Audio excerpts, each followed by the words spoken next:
ఇప్పుడే జీ5 app download చేయండి. చూడండి మీ ఫేవరెట్ టీవీ షోస్ ఎప్పుడైనా ఎక్కడైనా. దేవుడి దయ వల్ల అంత పెద్ద ప్రమాదం జరిగినా నువ్వు క్షేమంగా తిరిగొచ్చావు. అందుకే ఆలస్యం చేయకుండా మీ పెళ్లికి ముహూర్తం పెట్టిస్తున్నాను.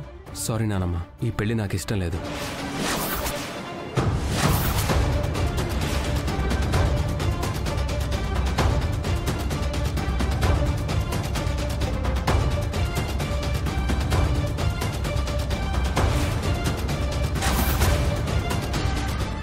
ఇష్టం లేదా?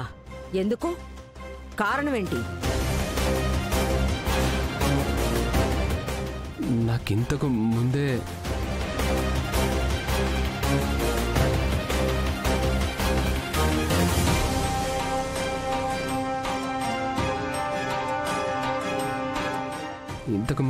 చెప్పాను కదా, నన్ను పెంచిన తల్లిదండ్రులు దూరమైన బాధలో ఉన్నాను. అందుకే ఇప్పుడప్పుడే పెళ్లి చేసుకోలేను నానమ్మ.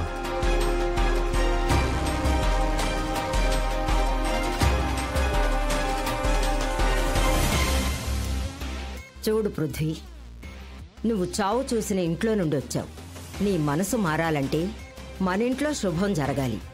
3 ముళ్ళు 7 అడుగులతో శృతితో కొత్తగా మొదలయ్యే నీ జీవితం ఈ ఇంటికి, మా అందరికీ కన్నుల పంటగా ఉంటుందని నా అభిప్రాయం. మీ అభిప్రాయాన్ని వ్యతిరేకిస్తున్నందుకు నన్ను క్షమించండి నానమ్మ.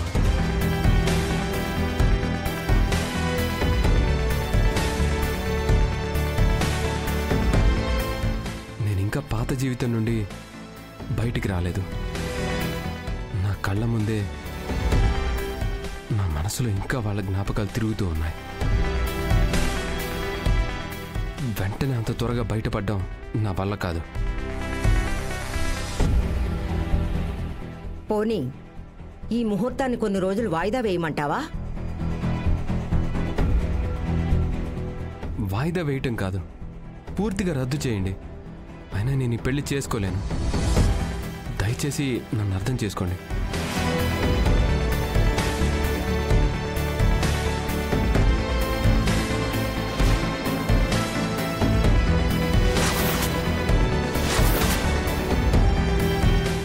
అది కాదు పృథ్వీ. అమ్మమ్మ, బావ వద్దని చెప్తుంటే నువ్వెందుకు బలవంతం చేస్తున్నావు?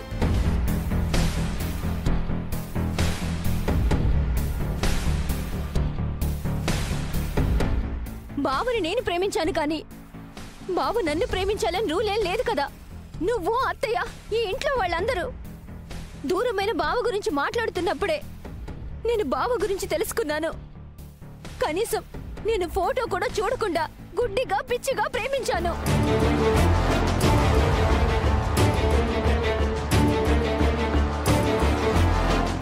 నేను బావనే పెళ్లి చేసుకుంటానని నీతో చెప్తే నువ్వేమన్నావో గుర్తుందా?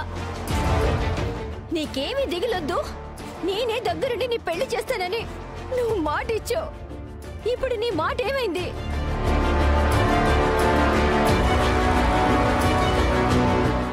నీ మాటకి విలువ లేనప్పుడు ఎవరు ఎన్ని మాట్లాడితే ఏంటి?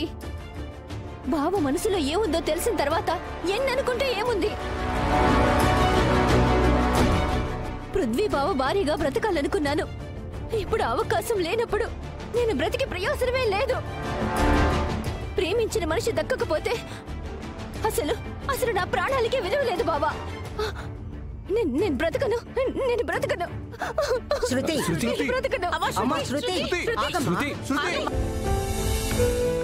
ఒక భర్తగా నీ దగ్గర ఓడిపోయిన నాకు మరో పెళ్లి చేసుకునే అర్హత లేదు పున్నమి. అందుకే ఏదో ఒకటి జరిగి ఈ పెళ్లి ఆగిపోవాలని కోరుకుంటున్నాను.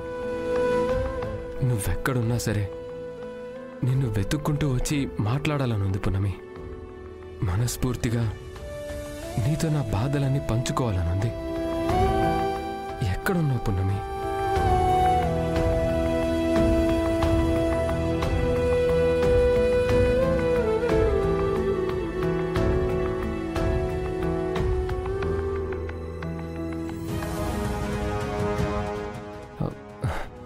అదేంటి ఇన్ని missed calls ఉన్నాయేంటి?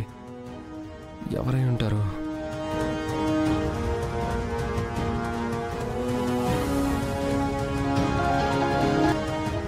Hello,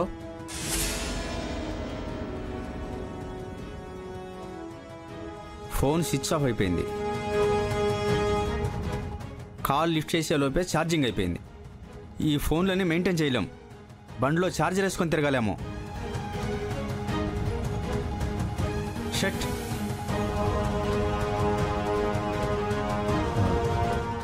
missed calls ఉన్నా ఈ ఫోన్ నెంబర్లు పనిచేయడం లేదు.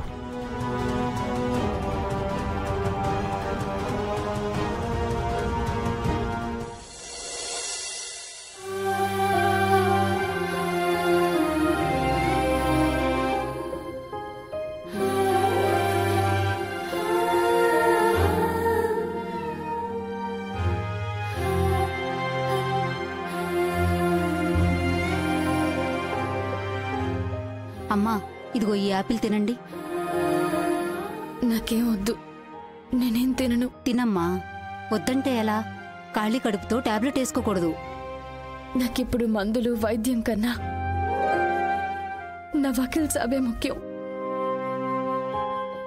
పోలీసులు వకీల్ సాబ్తో మాట్లాడారా? ఆయనకి ఫోన్ చేశారా?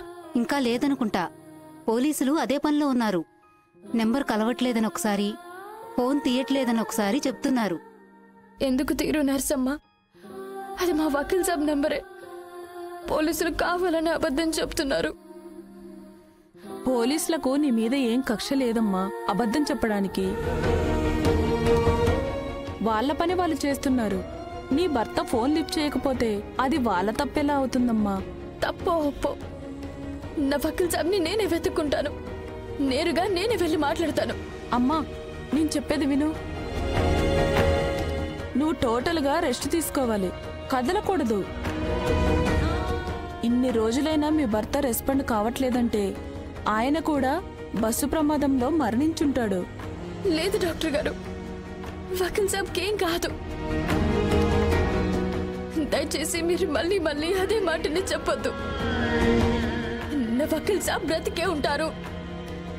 మీ వల్ల కాకపోతే నా వకీల్ సాబ్ని నేనే వెతుక్కుంటాను. నన్ను వెళ్ళనివ్వండి డాక్టర్. అమ్మా ప్లీజ్, నువ్వు కదలకూడదు, ఎమోషన్ అవ్వకూడదు. నువ్వు ఇలా ఎమోషన్ అవ్వడం వల్ల కోమలోకి వెళ్లే ప్రమాదం ఉంది. ప్రాణం పోయినా పర్లేదు డాక్టర్ గారు. నా వకీల్ సాబ్ బ్రతికే ఉన్నారన్న నిజం నాకు తెలియాలి. నా నమ్మకం అబద్ధం కాదని నిరూపించాలి. దయచేసి నన్ను పంపించండి. నేను మా వకీల్ సాబ్తో మాట్లాడాలి. ఆయన ఒక్కసారి చూస్తే గానీ నాకు ధైర్యం రాదు. అమ్మా, పోలీసు వాళ్ళు వాళ్ళ పనిలో వాళ్ళు ఉన్నారు. నువ్వు నీ భర్త వచ్చేదాకా నువ్వు ఆరోగ్యంగా ఉండాలి కదా. అయితే నువ్వు ఆరోగ్యంగా ఉండాలంటే ఇది తినాలి. నర్స్ ఇవ్వు.